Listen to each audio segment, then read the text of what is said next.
Hi friends, welcome back to NBA Pulse. Last time we did talk about GD, PI, extempore and VAT. This time I want to cover the do's and don'ts for GD. What is really checked in GD process, you must understand very clearly. There are certain things which are inherent and which is normally verified through this process: communication skills, your confidence level, your leadership skills, and team building skills. These are the four major things which are checked in this process in GD.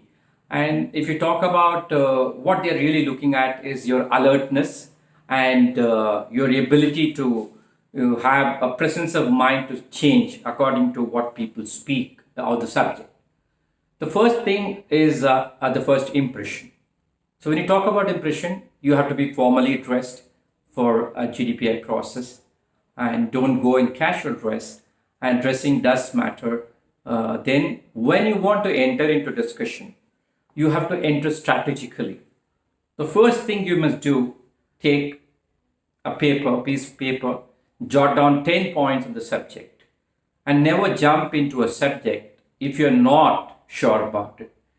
So listen to the subject of the GD very carefully, jot down all these points before you begin. And listening to others is very important when you don't know the subject fully. So probably you will get some clues to get into some points, to get into the discussion. And speaking politely and pleasingly is very, very important in a GD process. And you should also give respect to others. And if you really want to, go through the process successfully, allow others also to speak. And when you have a disagreement on a point, disagree very politely. So these are some of the points, I would like to give it to you on a GD process. And never prolong the subject too much and giving importance only to you, give importance to others to speak as well. What are the don'ts we talk about? The don'ts are very, very important in GD process because many of us want to impress others, start shouting. Don't get into that kind of thing. Don't initiate the GD if you are not sure or clear about the topic. Despite you jotting down all the points, if you aren't clear, don't initiate.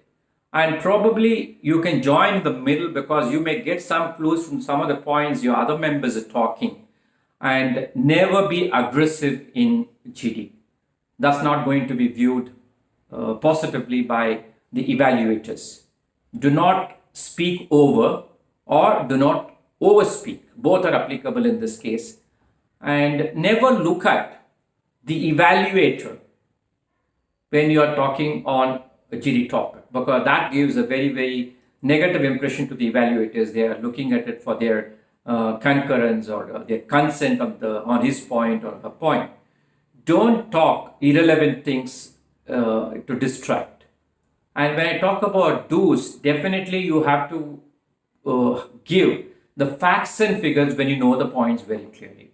Coming back to don'ts, never speak in a shaky voice.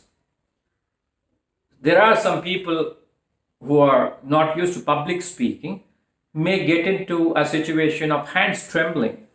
If that is the case, you don't speak. You can wait for your turn and you can coolly speak. And no erratic statement is allowed. If you make an error or an erratic statement, that gives a very, very negative impression and you may probably end up scoring less.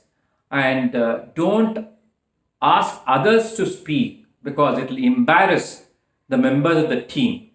So it is very, very important for you to mind your own business. At the same time, strategically align yourself to the points which you need to discuss and impress the evaluators. So these are some of the generic tips I want to give you on GD preparation, because in the month of January, you will be getting your results, CAT results, and you will be getting some call letters from some of the good PGDM MBA institutes. So start preparing now. Last time I talked about the Panch Tantras, the 5 pulses of the website. I'm going to cover this in my next video with the first pulse. The first Tantra I talk about is academic pulse. So what you need to focus when you go through the process after that, in case you're getting selected in any of the good PGDM institutions or MBA institute, you must look at these pulses very clearly. And hope to see you soon in the next video. All the best to you guys for CAT results.